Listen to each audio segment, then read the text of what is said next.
Hello बच्चों, चलिए प्रश्न को देखते हैं। प्रश्न है, निम्नलिखित में से कौन कौन एपी अर्थात समांतर श्रेणी है? यदि कोई समांतर श्रेणी है तो इसका सार्व अंतर ज्ञात कीजिए और इनके 3 और पद लिखिए।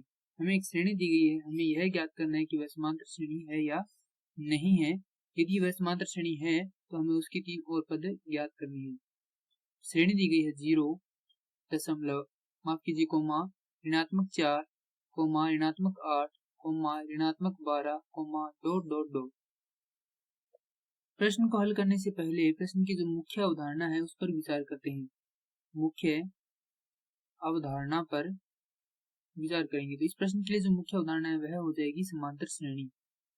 अर्थात हम यहाँ पर यह देखेंगे कि समांतर श्रेणी की परिभाषा क्या होती है, उसी के द्वारा हम इस प्रश्न को हल कर पाएंगे। समांतर श्रेणी की परिभाषा होती है वह अनुक्रम या श्रेणी जिसके प्रत्येक 2 पदों का अंतर, प्रत्येक 2 क्रमागत पदों का अंतर, क्रमागत पदों का अंतर समान रहे, समांतर श्रेणी कहलाती है। यदि हम इसके रूप के बारे में देखें तो इसका रूप हो जाएगा ए प्रथम कोमा ए द्वितीय कोमा ए तृतीय, इसी प्रकार यह अन्य पद तक चलती है।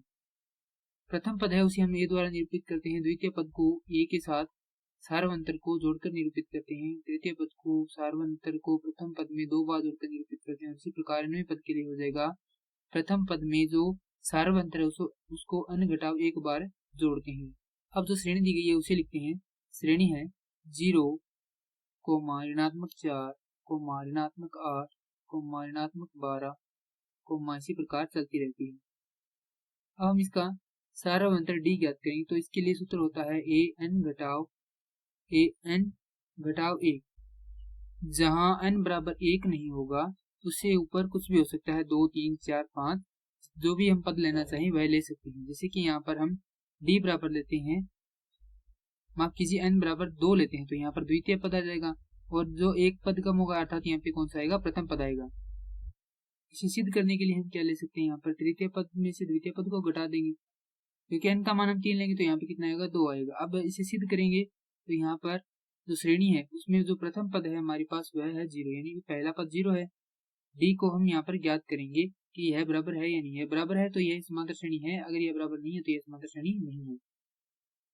यहाँ पर द्वितीय पद है ऋणात्मक 4 घटाव प्रथम पद है 0, हल करेंगे तो यह आएगा ऋणात्मक 4।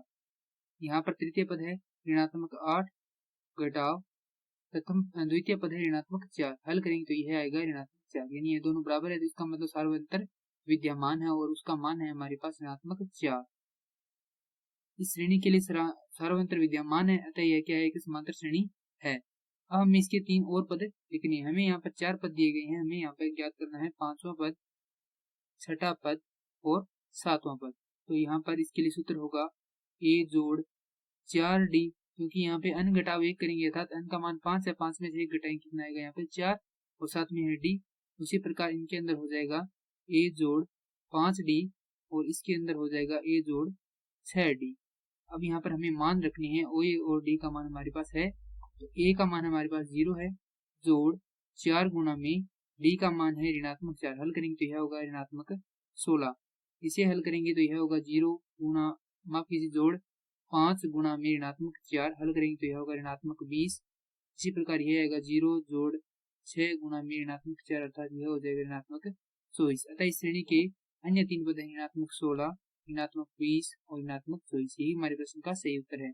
मैं आशा करता हूँ कि यह प्रश्न आपके समझ में आया होगा। धन्यवाद।